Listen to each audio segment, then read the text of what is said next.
Numbers हैं वो ज़ाहिर है बड़े हैरानकुन हैं।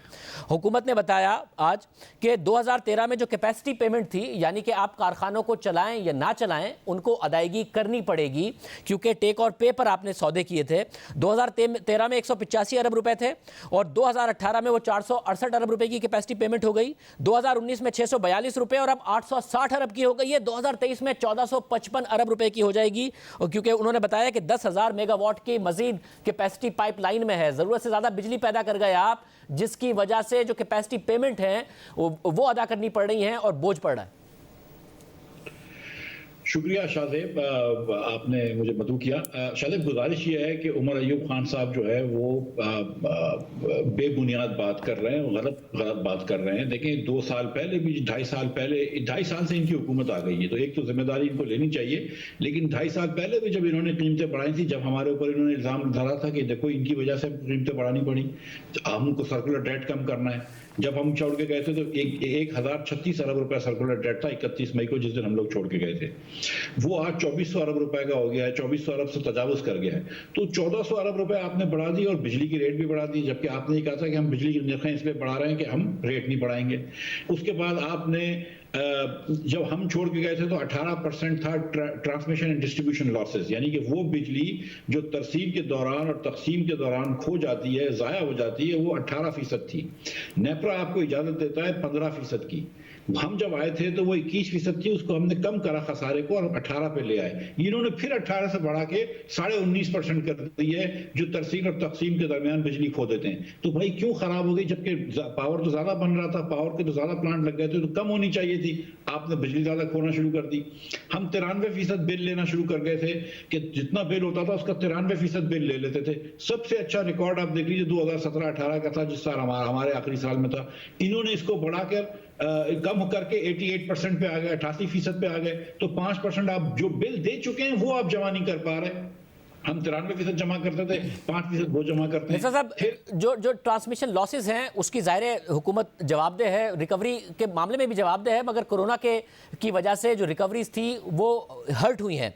मगर दूसरी बात, अब 2 इल्ज़ाम है जिसके ऊपर मैं आपकी तरफ आ रहा हूँ। एक तो उन्होंने कहा कि 2019 में जब इनकी हुकूमत आई है तो 227 अरब रुपए का इजाफा ड्यू था, मगर क्योंकि आपका इलेक्शन ईयर था वो आपने किया नहीं, इसलिए नई आने वाली हुकूमत के ऊपर वो बोझ पड़ गया था। मगर इमरान खान ने सिर्फ 23 पैसे का इजाफा किया और 2 रुपए 38 पैसे की सब्सिडी दी, जो 247 अरब रुपए बनती है। वो आप उस वक्त नहीं करके गए ताकि इन पर बोझ पड़ जाए, आपका इलेक्शन ईयर था, आपने नहीं इजाफा किया था उस वक्त। देखिए, ये बात भी गलत है। एक तो ये कि मार्च के अंदर हमने प्राइसेस बढ़ाई थी, जितनी प्राइसेस बढ़ी थी उस हिसाब से, लेकिन कोई जबरदस्ती प्राइस बढ़ाने का हमको शौक नहीं था। लेकिन ये जब आए तो देखें, इन्होंने गैस में 144% तजावुज कर दी, प्राइसेस बढ़ा दी, बिजली के अंदर 50% प्राइसेस बढ़ा दी। और ये कोई एहसान तो नहीं है ना कि मतलब हमने कम प्राइस बढ़ाई, इमरान खान साहब के अपने जेब से तो नहीं दे रहे पैसे। और ये जो इन्होंने प्राइस बढ़ाई, इससे क्या फायदा हुआ? क्या सर्कुलर डेट कम कर दिया इन्होंने? क्या बिजली की तरसील क्या बेहतर बना दी? क्या बिजली के अंदर कोई इन्वेस्टमेंट कर दिया? क्या करा है बिजली की रेट बढ़ा के? जबकि $80 का पेट्रोल था जब मैं छोड़ के गया था, आज $50 का पेट्रोल है। बीच में $30 का पेट्रोल हो गया था। जब $30 का पेट्रोल हो गया था, जब $7-8 का इनफैक्ट पेट्रोल मिल रहा था, तो क्या कीमतें कम करी थी इन्होंने पाकिस्तान के लिए? तो कीमतें नहीं कम करी थी। मगर ये जो आपकी तेल वाली बात है, उसमें एक मसला है।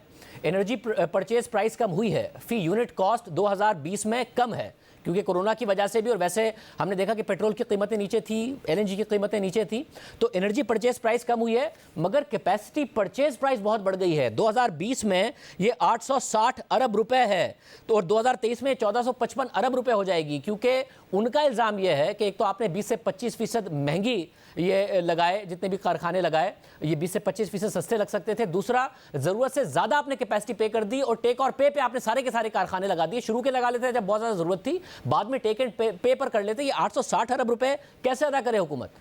सर, पहली बात तो ये है, मुझे ये वर्ड इस्तेमाल करने में बड़ा दुख होता है उमर अयूब के बारे में, लेकिन अगर ये कह रहे हैं कि हमने महंगे लगाए तो वो झूठ बोल रहे हैं। ये इस किस्म के इल्जाम जो है हम बर्दाश्त नहीं करेंगे।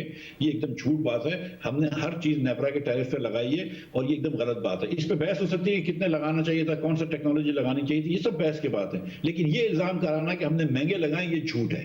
दूसरी बात इन्होंने फरमाई कि हमने ज्यादा बिजली लगा ली थी, तो भाई हमारे बाद आप आजकल बिजली क्यों लगा रहे हैं? हमारे जाने के बाद आप अभी भी विंड पावर लगा रहे हैं, हैं, हमारे जाने के बाद अभी भी आप सोलर पावर लगा रहे हैं, तो अगर हमने बिजली ज्यादा लगा दी थी तो आप मजीद बिजली क्यों लगा रहे हैं? इससे तो ये आपकी बात का दावा झुठला गया कि आप तो मजीद बिजली लगा रहे हैं। वो उस पर उनका दावा ये है कि ऑल्टरनेट फ्यूल्स पर जा रहे हैं हम, और आपके लगाए हुए कारखानों की जो 10,000 मेगावाट आएगी उससे 2023 में कैपेसिटी पेमेंट 1455 अरब रुपए पर चली जाएगी। अगर आपके पास एक्सेस बिजली ज्यादा है तो सोलर भी विंड भी लगाने से क्या फायदा मिलेगा? मुझे ये समझाइए कि इसका क्या फायदा होगा। ये तो पागल पाने वाली बात है ना।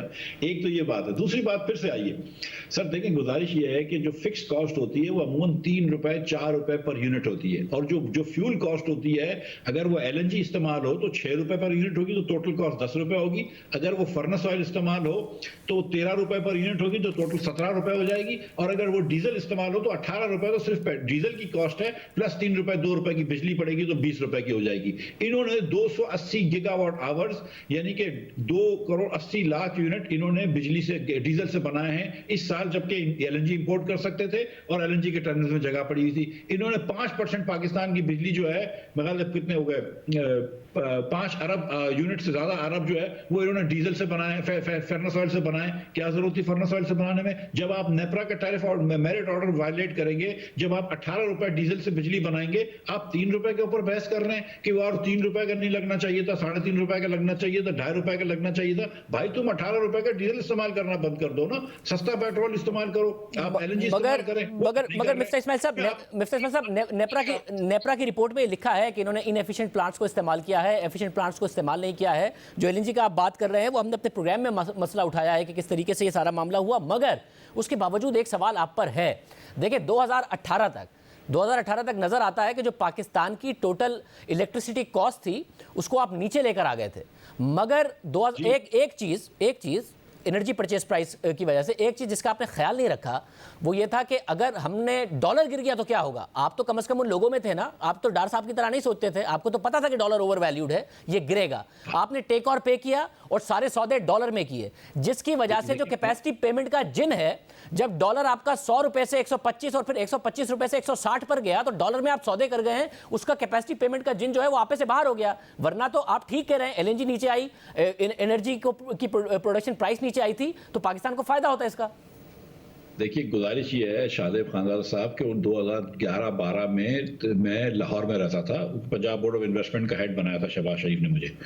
उस वक्त लाहौर में घंटे पे घंटा बिजली जाती थी। पाकिस्तान के अंदर उस वक्त इफेक्टिवली 12,000 मेगावाट से ज्यादा कभी आप बिजली नहीं बना सकते थे। अभी ये लोग 25,000 मेगावाट बिजली बनाते हैं, तो आपने 12,000 मेगावाट और बिजली भी तो लगाई है ना। 12,000 मेगावाट और बिजली लगी है पाकिस्तान में, तो वो क्या फ्री में लगेगी? अगर आप गवर्नमेंट की गारंटी नहीं देंगे तो कैसे लगेगी? अच्छा, उसके बाद जो 3 बड़े प्लांट्स हैं LNG के, बिक्की में, बलोकी में और हवेली बहादुर शाह में, उसमें 2 तो हुकूमत पाकिस्तान के प्लांट है, एक जो है वो प्लांट पंजाब हुकूमत का है। उसके बाद जो अब ये जो बढ़ेगी जो कैपेसिटी पेमेंट बढ़ेगी वो तो चश्मा न्यूक्लियर की वजह से बढ़ रही है, कराची न्यूक्लियर की वजह से बढ़ रही है, वो तो सारे हुकूमत पाकिस्तान के प्लांट। आप तो एक चीज निकाल के दूसरी जेब में जाना, आप रोक किस बात कर रहे हैं? आपको ज्यादा लग रहा है कैपेसिटी पेमेंट, उसकी कैपेसिटी पेमेंट कम कर दें। देखिए हुकूमत उस हवाले से हुकूमत और तरीका है, सिंगल बायर मिफ्ता साहब पूरी तरीका है कि बगैर कैपेसिटी। तो मिफ्ता इस्माइल साहब जब आप इतनी सारी कैपेसिटी लगा रहे थे और सिंगल बायर मॉडल पर लगा रहे थे, तो जब पाकिस्तान की जरूरियात के तहत कैपेसिटी आपको नजर आ रहा था कि 2018 तक आ जाएगी, उसके बाद जो अगले 10,000 मेगावाट आएंगे उसमें आप देखते हैं कि भाई ये सिंगल बायर मॉडल के तहत, टेक और पे मॉडल के तहत डॉलर के साथ इंडेक्स करके हमें ऐसे ही मुआहदे करने हैं, क्योंकि अब हमारी जरूरत के मुताबिक बिजली आ रही है, हमें इमरजेंसी में इतनी सारी नहीं चाहिए। या आपको सोचना चाहिए था कि इसमें डोमेस्टिक इन्वेस्टर भी है, डॉलर की जगह रुपए में कर लेते हैं, टेक और पे की जगह टेक एंड पे पर कर लेते हैं, जरा मल्टीपल बायर की मार्केट, ये कुछ सोचा था आपने उस वक्त या नहीं सोचा था? देखिए भाई, पाकिस्तान के अंदर उस पर नहीं हो सकता टेक और पे जब तक कि आप टेक एंड पे जब तक कि आपके पास मल्टीपल बायर्स नहीं है। उसके लिए आपको पहले सारे डिस्को प्राइवेटाइज करना चाहिए, जिसकी पीटीआई अभी भी नहीं कर पाया और अपोज करता रहा है। उसको एक बात को तो छोड़ दें, मेरी बात सुने। हमारे पास डीजल के वो प्लांट्स हैं जो 28% एफिशिएंसी पे चल रहे हैं। मतलब ये है कि सॉरी फर्नेस ऑयल के, यानी कि 100 रुपए का फर्नेस ऑयल डालते हैं, तो ये बात समझे, तो 72 रुपए का फर्नेस ऑयल जो है वो हवा में जाया हो जाता है और सिर्फ सिर्फ 28 रुपए का फर्नेस ऑयल है जिसकी बिजली बनती है। इसके बरक्स हमने प्लांट लगाए जो 61% एफिशिएंसी पे हैं कि 61% एलएनजी को कन्वर्ट करता है बिजली में और 39% जो है वो जाया होती है। जितने आपके फर्नेस ऑयल के प्लांट्स पाकिस्तान में लगे हुए हैं, जामशेरों के अंदर, कोटरी में वगैरह में, ये 28, 30, मुजफ्फरगढ़ में 30% एफिशिएंसी प्लांट है, ये बंद कर देने चाहिए। ये 1950 के प्लांट्स हैं, हमारे पास इतनी एक्सेस कैपेसिटी नहीं है। जो इकोनॉमिकली फीजिबल कैपेसिटी है वो एकदम करेक्ट कैपेसिटी है।